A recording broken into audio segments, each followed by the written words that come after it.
A very good afternoon to our viewers. My name is Richard Chiza. Welcome to the Agenda, the program that brings to you issues that are topical in our society, in our country. Every Monday we come to you at 12 o'clock. And we come to you on newszimbabwe.com. That's our Facebook page. We are live on that page. And you can follow us on Twitter at newszimbabwe.com. You can also follow our stories, more stories on www.newszimbabwe.com. Today, in Zimbabwe, the topical issue is about land reform. Land reform, once again, the most topical issue in the bigger part of the last 2 decades. An issue that is emotive, that divides Zimbabweans across racial lines at times, across political lines in other instances. And today we talk about land reform. We talk about government's policy of paying farmers, white former commercial farmers, paying them for development on land. This has divided Zimbabweans once again, and talk in social circles is about whether government should be paying or whether it shouldn't pay. Those on one side are saying government has an obligation to pay for this because it's a constitutional or legal matter. But on the other hand, other Zimbabweans are arguing we should not pay for a cent. The government should never take a cent to pay white former commercial farmers because this land was taken under colonialism, others argue. And sitting with us in the studio today to discuss this very topical issue is Mr. Ben Gilpin. Mr. Ben Gilpin, welcome to the agenda. Good morning, Richard. Thank you very much. And probably our first question to Mr. Gilpin, and you can follow us, like I said, give us your questions that we can pose to this. If Mr. Gilpin is Commercial Farmers Union Director and not President as previously advertised. He is a Director of the Commercial Farmers Union, and we'll be talking to him about this issue. So we want you to give us your views, your questions that we can pose to Mr. Gilpin, whether you think government must be paying them, whether you think it's necessary that they should be given land again. They are also talking to government with a view to probably going back on land and be given farms so that they can begin to contribute to our economy again. Mr. Gilpin, how many members do you have now? At the present time, we continue to represent those who historically were affected by the land reform process. In 2000, our membership was around 4,500. At the present time, and I can say that at that time, although you would have looked at company ownership, I think there were around about 900 black commercial farmers who were included in that membership. Over time, the actual fee-paying members have diminished, but we continue to advocate for resolution for all farmers that have been affected.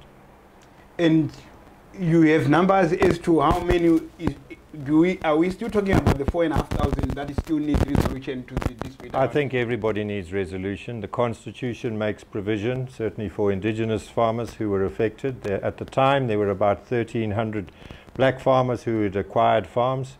About 300 of them, we're aware, also lost their property. The Constitution makes provision for them to be fully compensated. The same applies to beepers. There's an indeterminate number of beepers because there have been some lack of clarity with regard to that, but I know that individual countries are pursuing the issue on behalf of their citizens. And for us, for ours, the number of claimants that we would say, government has had a program whereby it's been paying compensation over the years for improvements. We're aware that up till 2009, when the country dollarized, around about 200 and something had been paid in Zim dollar era for improvements at that time. There have been subsequent, and those covered only improvements. Many of the people that approached government up to that time were paid in hyperinflationary times, and obviously they lost value in that process. Subsequent to that, government has made annual provision in its budget, and most recently it made a provision last year of 53 million towards compensation. And what is different about this 53 million is that in dialogue, which is the essence of how we intend to move forward, they have agreed that actually this 53 million should be spread around those that are now in financial distress rather than paying off 1 or 2 people. We're very pleased with this process. Are you happy with the way President Mnangagwa's government has gone about talking to you guys, approaching you guys to solve this issue? Right from his inauguration, his initial inauguration at the end of 2017, he put it at one of his key issues was to try and find a way to bring resolution to this. I think it's important to recognize that part of the difficulty Zimbabwe has experienced in regaining international lines of credit and the like is that investors need to be comfortable that Zimbabwe is a safe place to invest. If you look at the reality for most of those people that are owed compensation, they are people that took up the call by President Mugabe at the time of independence to reinvest, to stay here, to help the country go. And for them, the change in policy that took place later on effectively was a change in policy and to a certain extent a betrayal in terms of re-engaging as Zimbabweans moving forward. So we're happy that President Mnangagwa has taken this approach. You are happy that year. Let's go back to 1980 and the first 10 years of independence. Your membership, there are some who genuinely bought their land after 1980 bought farms that were offered for sale that government indicated it didn't have an interest in, right? And there are those that inherited land that was taken during the colonial era. Would you be in a position to tell how many of your members had inherited land from the colonial era and those that genuinely bought it after 1980? What we can do is from a search on the title deed numbers. The number in the title in the deeds registry records first a number which is the original number of the title, and then secondly, when it transfers, it gets a number which is effectively the year in which it's in. So if, for instance, you'd get a number 33178, that would have indicated this property was transferred in 1978. If you got a property that was 33196, that would have indicated that this property transferred ownership in 96. From the records that we have, we can look at claimants and say that around about 60% of those who are claiming now looking for compensation transferred post-independence. The law did change progressively over time, and quite a few of those people would have had to get certificates of no present interest from government.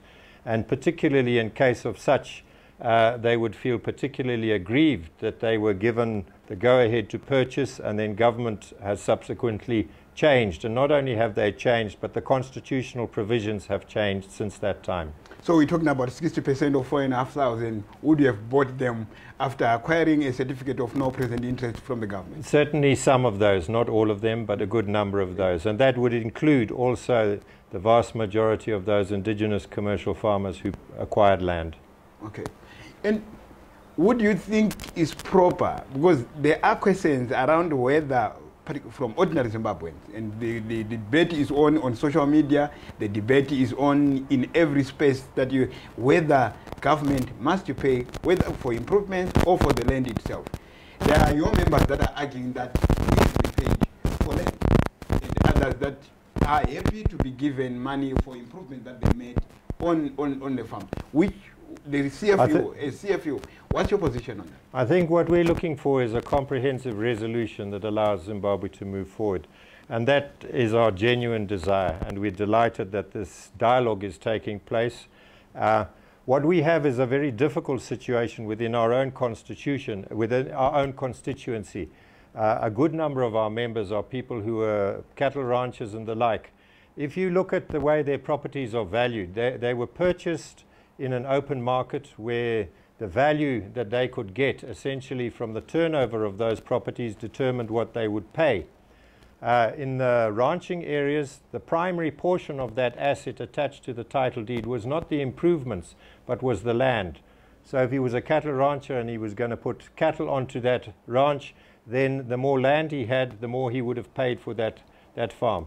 When we look at a valuation system that only looks at improvements, this is beneficial in the sense of those farms in the northern part of the country where the primary part of their asset was covered by improvements such as tobacco barns, dams, irrigation infrastructure. So even for ourselves to get resolution amongst our group, if we simply accept payment for improvements, we have a lot of difficulty selling that idea to members who we represent in the south of the country.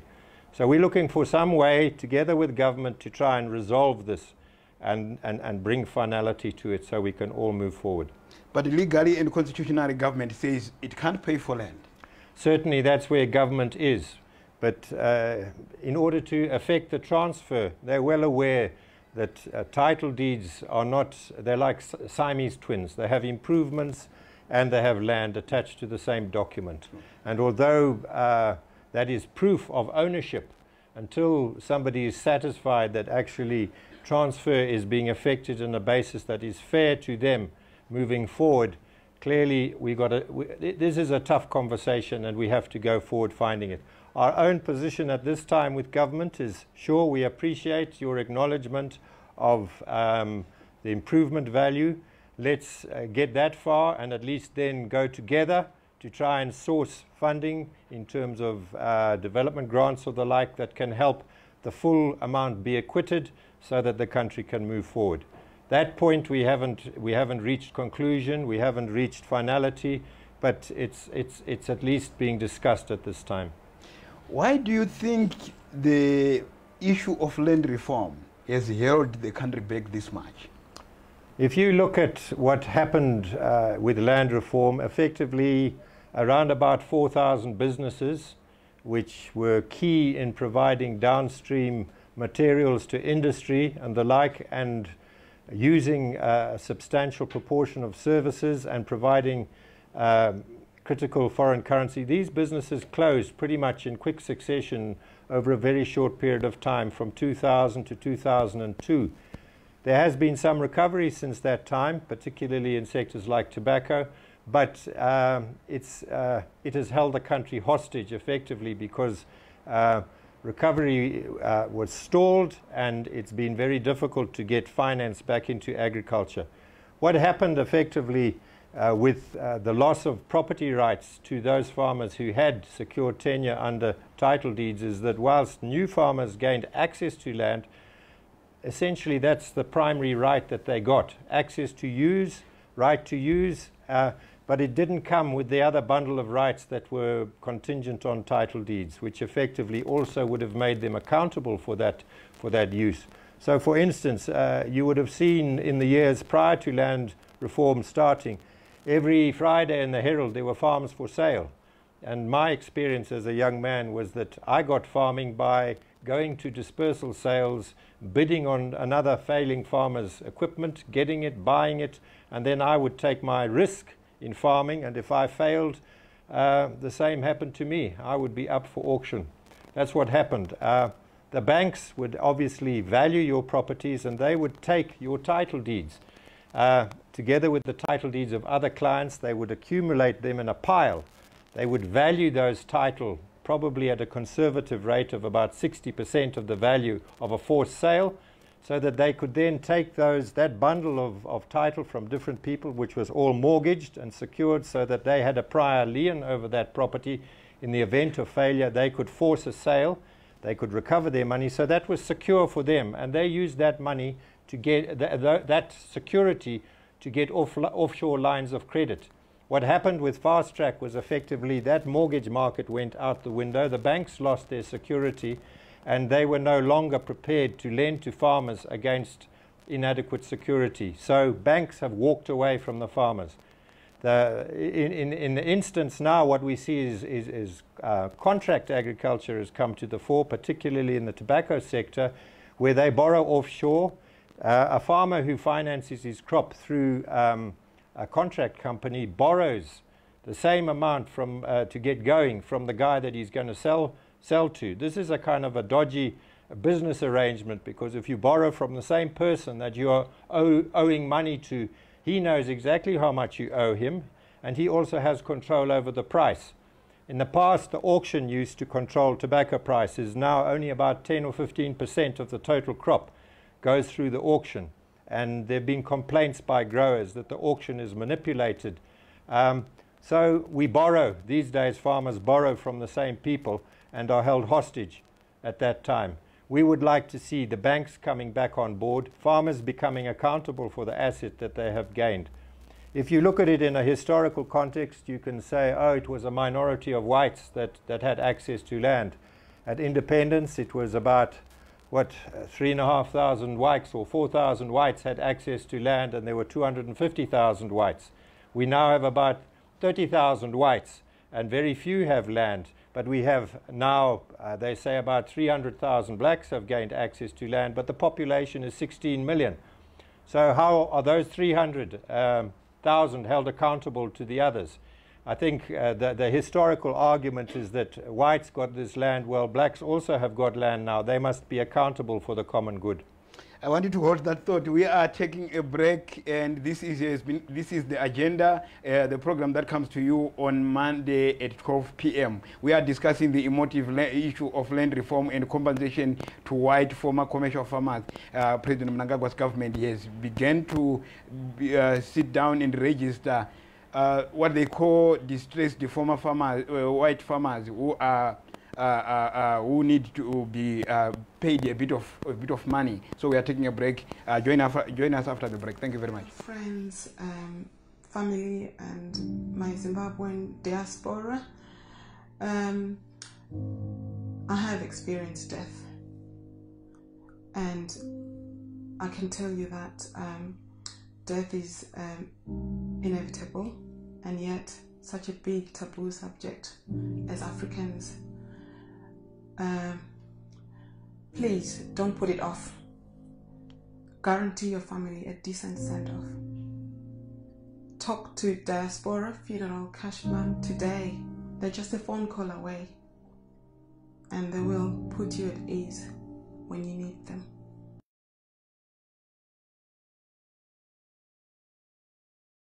Fellow friends,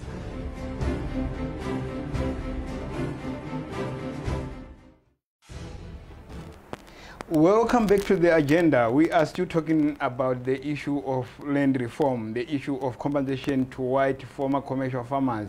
I'm sitting here with Mr. Ben Gilpin. He's a director at the Commercial Farmers Union. You were talking about the intricate relationship between land and the economy, and the fact that I had asked a question around why the issue of land reform is kind of really held back the economy, held back Zimbabwe's progress economically. Would it be correct then to say the 4,500 commercial farmers under the Commercial Farmers Union were basically holding the economy in their hands between 1980 and 1997-99? They were certainly large contributors to the economy, and if you look at the downstream industries that drew their resources from there, it would be fair to say they contributed substantially. At the same time, the rural economy was dependent, if you look at fertilizer production or the like, was dependent on the fact that a good chunk of the necessary inputs that came in terms of foreign currency to keep the fertilizer industry going came from commercial produce. The agricultural sector was always a divided one, and clearly this is something that we would have liked to have seen dealt with sooner. We made mistakes. I think government made mistakes. The reality is that to drive business, you need a secure business environment to do that, and that applies today as well as it applied then. I think the push to try and move forward is one to improve the business environment. When the President talks of Zimbabwe being open for business, business are looking for a favorable environment to do business, and that's something that still is to be rectified fully. Would you think it's fair if government were to say we are going to pay compensation? Because there are Zimbabweans who are saying, let's pay compensation to farmers who might have bought their land from 1980 coming upwards. But government should never pay a white former commercial farmer money for land or improvements made on land that was acquired under colonialism. I think the reason why the Constitution tries to put blame on Britain for this speaks to the historical context of this, and certainly in our engagement with the government and our engagement with the international community, we would like to find a way that deals with historical problems that come forward. I said earlier, those farmers that stayed and embraced Zimbabwe post-independence should be treated as Zimbabweans, and I think it's in that context we would look and try to find a way forward. And you think this is an area that can be negotiated and find a solution to? Certainly. If you look at it at the present time, government has its own Ministry of Lands doing their own evaluations of improvements. Regrettably, some of those are being done only now, 18, 19 years post-eviction of those farmers. We have, from our side, we've got professional valuers that have done that. It's tied to a professionally drawn-up database which takes digital satellite imagery of the time going back to when the farmers were there. So we have evidence to do that. Always evidence-based is an important basis for discussion. And for those new farmers that have put improvements on farms, we can actually detect where those improvements have been done as well. For many people, I do know that many people have invested strongly, and one of the difficulties is that because those investments weren't secured against land, they've been tied to urban property, and this again has caused difficulty where debt has been incurred. I think that finding a way forward is really what we want to do.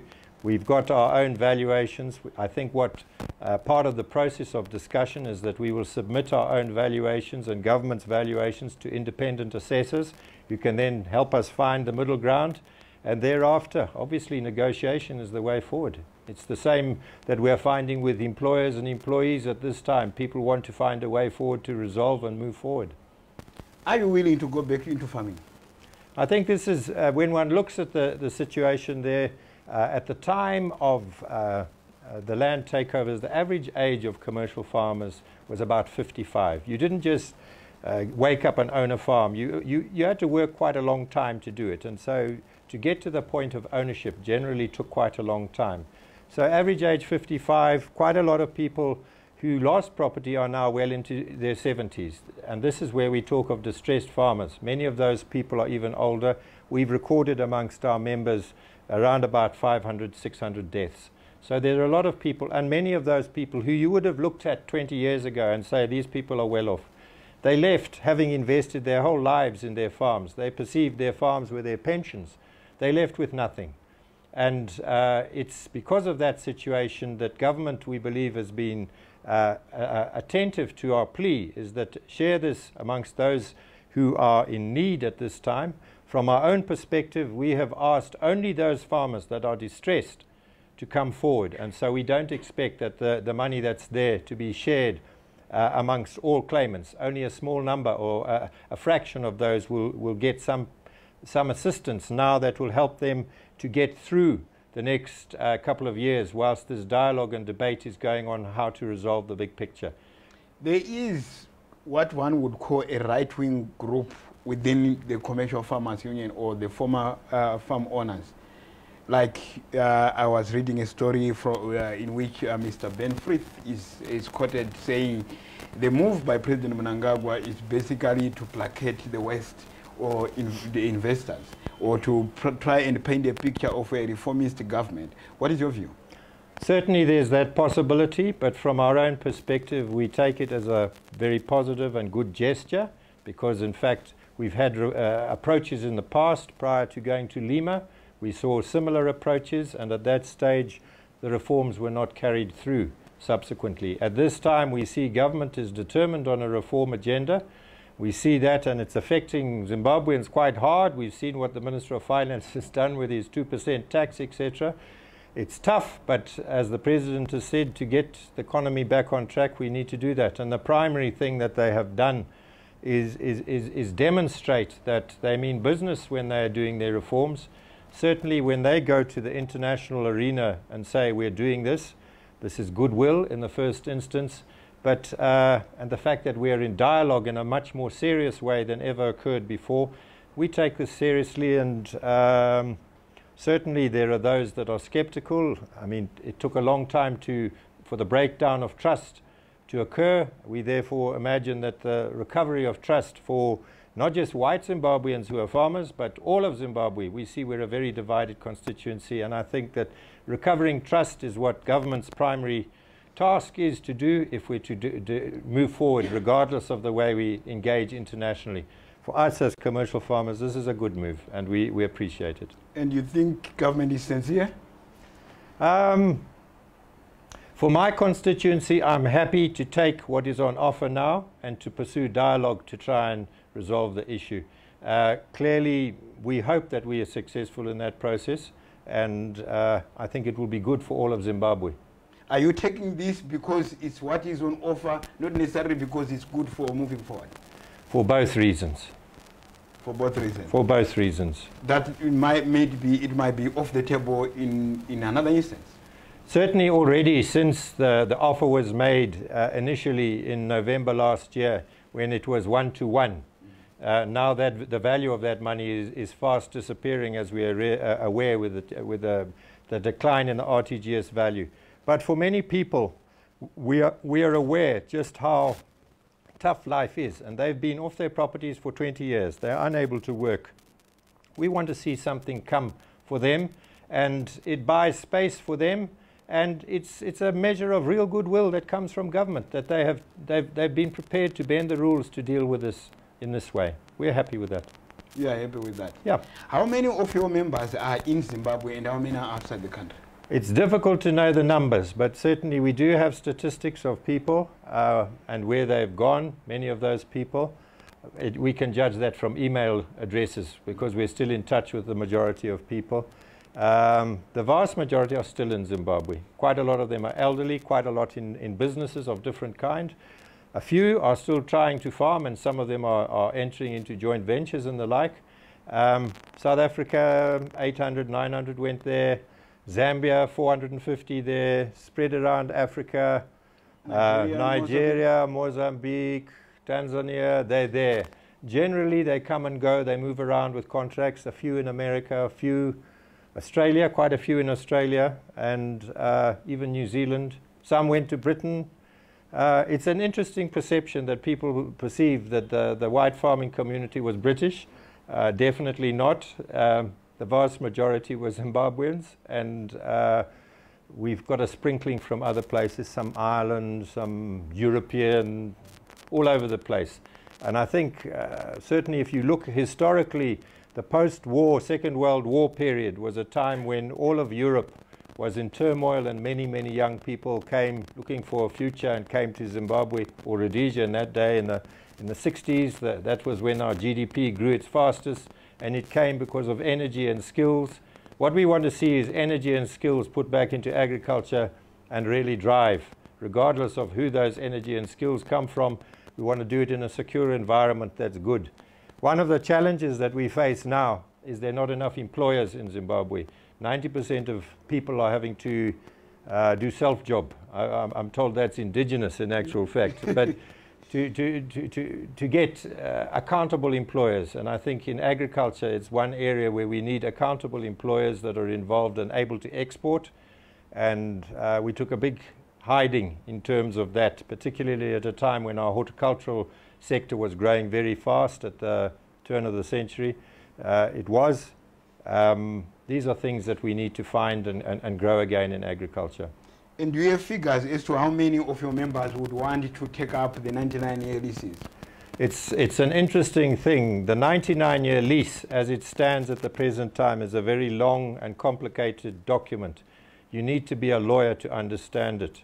It's currently about 45 pages.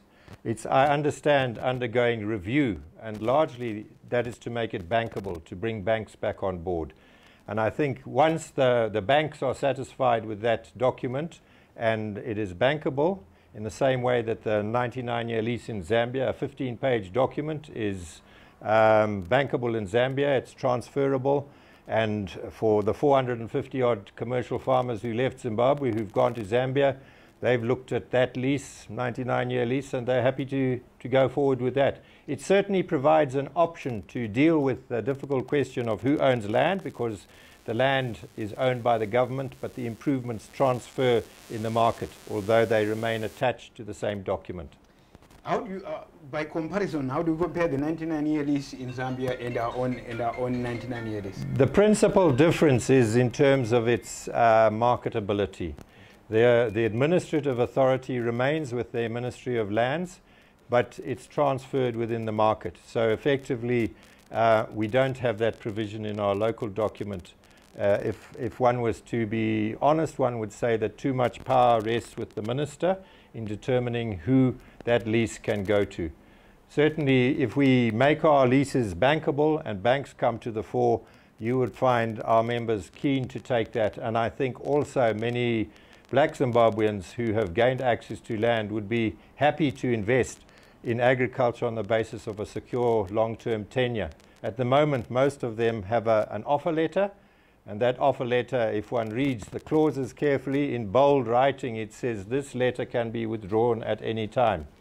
Certainly for our own constituency, a few people did get offer letters, and you see in the courts all the time these days disputes that are arising because government is choosing to withdraw an offer letter. And that actually is the instrument that most people, certainly A2 farmers, get access to land. It needs to be improved, its security. Thank you. You continue to be following us. You are watching newzimbabwe.com. This is Newzim TV, and this is the agenda. Thank you, David Yogonia. You are following us. Amasa Enwasia, Trust Chukwata, and others. There is Michael Guarisa. Michael is a friend of mine. Thank you, Michael, for following us, and thank you for your comments. You say, some of you say it's good that they should be compensated because they lost an inheritance, and we thank you for those contributions and continuing to follow us. It is Newzim TV.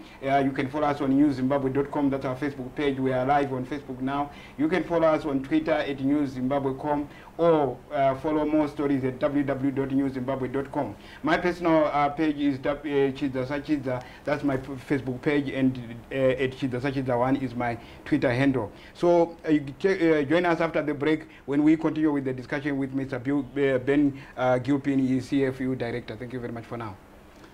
Many people have been asking me how did I manage it, because they could see that everything was there, everything was just happening, things were being paid. So I've told people that it was through Diaspora funeral cash plan. So I would advise everyone to join this Diaspora funeral cash plan.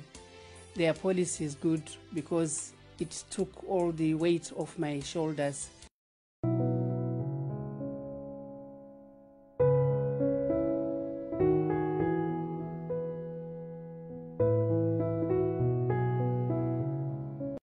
Many people have been asking me how did I manage it, because they could see that everything was there, everything was just happening. Family and my Zimbabwean diaspora, I have experienced death, and I can tell you that death is inevitable, and yet such a big taboo subject as Africans. Please don't put it off. Guarantee your family a decent send-off. Talk to Diaspora Funeral Cash Plan today. They're just a phone call away, and they will put you at ease when you need them.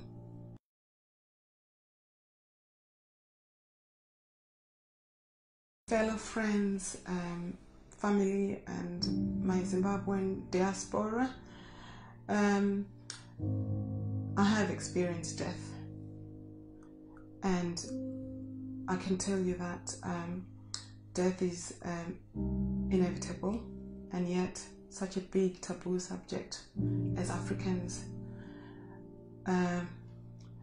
Please don't put it off. Guarantee your family a decent send-off. Talk to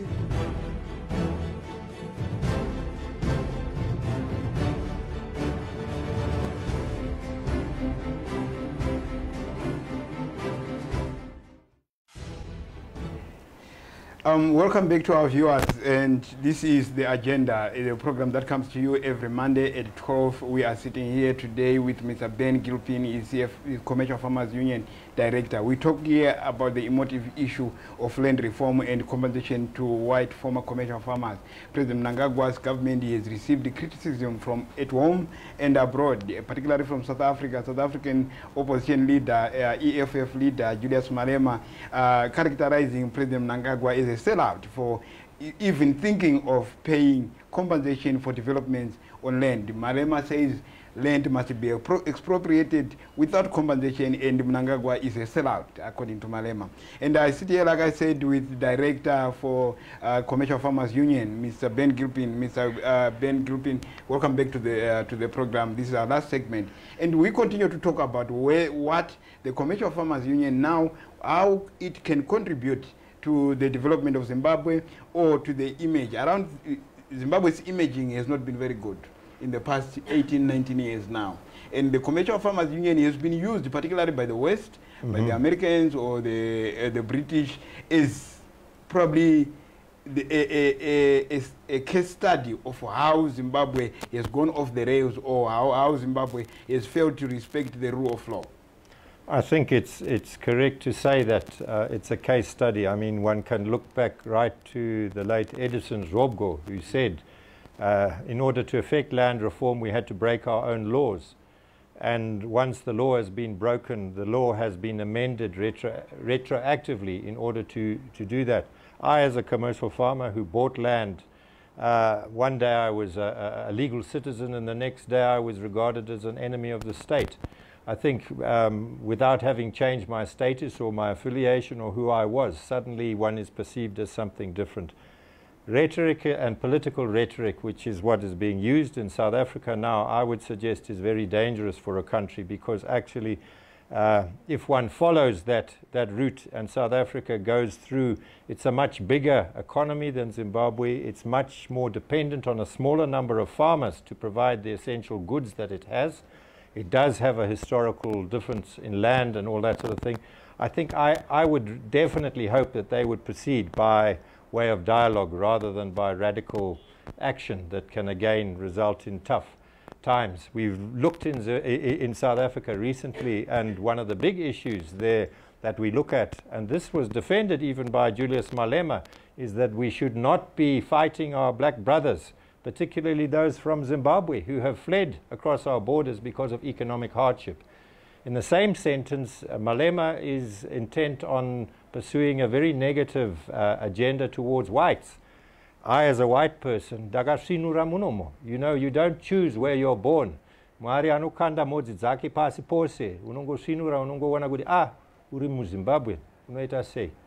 I would say it's important for us to be able as Zimbabweans to talk about our identity honestly, to respect where we come from and how we are, and look forward to it on an inclusive basis, recognize our diversity, recognize our skills, and use those for the full betterment of the country.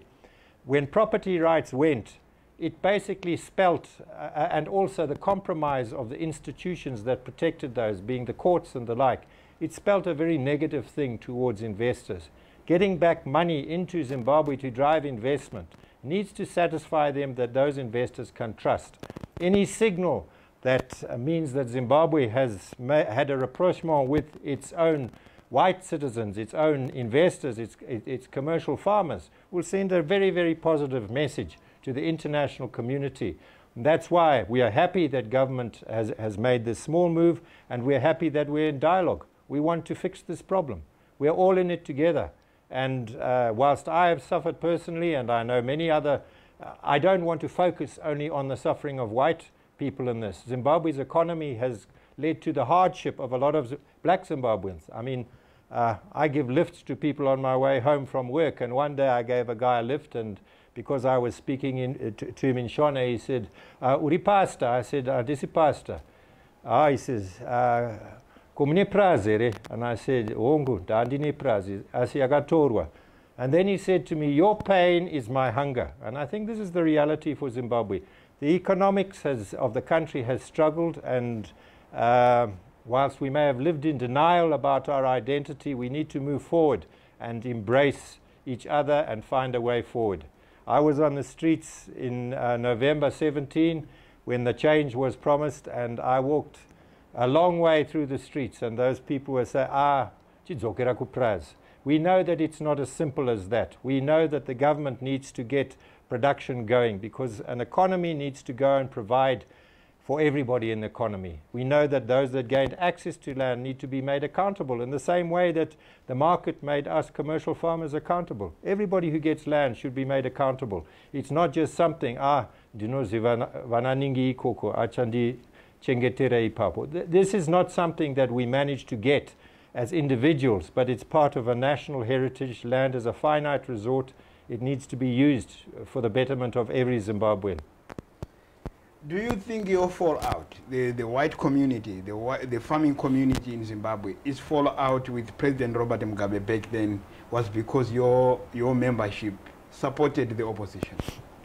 I think it's a difficult question to answer. Many of our members would have seen certain individuals get involved in politics, but it wasn't something new. There were whites involved in the politics of Robert Mugabe. We had Dennis Norman, we had Jock Kay. They were both Minister or Deputy Minister of Agriculture. I think what happened over time is that not only, and I think that the change that occurred at a political level when the president became an executive president also resulted in a change in the way he engaged with our own constituency. For many commercial farmers, they withdrew into business and they simply said, right, we are busy in business. They built their businesses. When ESAP came, it was good for commercial agriculture. They explored export. They did those things. And prosperity came to some of our constituency at a time when in urban areas jobs were being lost and the like. The way that President Mugabe responded to this was to introduce populist moves in the same way that Julius Malema is trying to win votes, give the land to the people. This was a populist move, and we don't doubt that because the land issue had not been effectively dealt with post-independence, it was very real. But if you look at it in political terms, there were very few white farmers to vote, and the primary target of that was the farm workers, and I think that they were the ones who were primarily disenfranchised by the land reform, and certainly many of them ended up shifting and moving to town or going to South Africa, and the rest is history. I think we can blame our constituency, but if you look at the evidence of the referendum, the constitutional referendum that took place over the clause, you won't find it was an issue of white farmers supporting rejecting that constitution. Largely it was rejected by the population of Zimbabwe on account of the fact that the provisions for the executive retained too much power for the president. And now you think we have moved a step forward? I'll give you an example, a personal example. In 2009 I was driving from the airport. I dropped my wife at the airport. She was working in the Diaspora for most of the last 15 years. I dropped her. 2009, we were at the peak of just before 2009, we were at the peak of the hyperinflation. I gave 4 people a lift. The first one, I asked him what he did, and he said, I'm a health inspector at the airport. And I said, there's not even running water. How do you manage to do that? The next one I said, and what do you do? He says, I'm an engineer. I work for Air Zim. I said, I didn't know Air Zim still had any engineers. The next person I said to him, so what do you do? He says, now I market tickets for Air Zimbabwe. And I said, and how do you do that? You sell in Zim dollars and the dollar is gone. It means Air Zim is crashing every minute because you're not selling real value. And the fourth person was a lady. She got into the car. And as we were driving along the road, she asked to get out just by St. Patrick's Road crossroads there. And as she got out, suddenly my car was filled with the smell of freshly baked cookies. So I said, I didn't have a chance to ask. So I said, so what does she do? She says, no, she's indigenous. I said, what is indigenous? She said, a self-job. And she was at that time baking cookies and selling to the people when there was nothing to buy in the shops. And I said, if I'd known, I would have maybe tried to buy some cookies to take home for my kids. And then they said to me, so what about you? What do you do? And we were driving along the road, and we got opposite the military barracks there. It was October, and the majacaranda were all in bloom. They're a beautiful sight. And I then said to the 3 guys in the car, I said, now before I answer your question, tell me, these majacaranda, are these indigenous trees? And guess what? I got 3 answers. One said yes, one said maybe, and one said no. So I said to them, jacaranda, the verdict is yours. And you ask, are we closer to dialogue? What I see is over time, this dialogue essentially is about who is Zimbabwean. Is somebody from Matabeleland equally Zimbabwean to somebody from Mashonaland? Is Joshua Nkomo equally Zimbabwean to Robert Mugabe? Is Ben Gilpin Amurungu equally Zimbabwean to Richard from TASA? That's my question. I think for people that perception is something that's moving, and when we see the shift in the way dialogue is taking place, we certainly feel more included, and we look for that time when we are completely included and the country can move forward. And I think at that time you will see international re-engagement, you will see the dialogue between a divided Zimbabwe finding answers to its economic and social and political way forward. If you were to be asked by the British government or the American government to give your perception of the Zimbabwean government or the situation in Zimbabwe at the moment, what would be your answer? I think their own action is that they will reward what they perceive as improved relations. We've certainly communicated to them that we're happy with this interim relief payment that has been made. They are aware that we are undergoing dialogue. But for them, I think the issues remain. They're not going to shift until they see the action of these reforms actually implemented. And I think it would be dangerous for us to be the ones that say these reforms are going to take place when actually we have no control over the reforms. It's government that must make these tough choices and face its public. We've seen that it's a tough call, and we've already seen disruption more than once because of these tough calls. I expect government, and it's borne out internationally, wherever there's transition after a long period of decline, the decisions made by governments are tough. But if you look, for instance, at Singapore, where tough reforms were embraced 20 years ago, they were tough and painful at the time. But 20 years on, where's Singapore? It's up there in the top echelon. So reform, doesn't matter who does it, is going to be unpopular and painful with the public, and the country will be rewarded by international re-engagement when those reforms are effective. And to your membership, what would be your advice now? Zimbabwe is a place with a bright future, and we will be doing our best to bring closure to the land reform issue in a way that brings positive dividends to the economy and to its people. We've all suffered for too long, and Zimbabwe needs to move forward. So for a younger generation, we hope, to some extent, it's a legacy issue that needs to be dealt with. I don't want my son to have round his neck the millstone of land reform. I want my son to be able to say, I'm a Zimbabwean, let me move forward with other Zimbabweans in a way that historical stuff is dealt with and out of the way. So for a younger generation, we look to it. I know that if you look in the diaspora, there are lots of white people that went into the diaspora, but the vast majority of people in the diaspora are black Zimbabweans. And they are there and they look with interest. They're the people that send a lot of money home to support people. They look for the day when actually they can either stop having to send money home to their parents or their families, or come home and reinvest. And I think that's the message that is there. We mustn't polarize this indefinitely.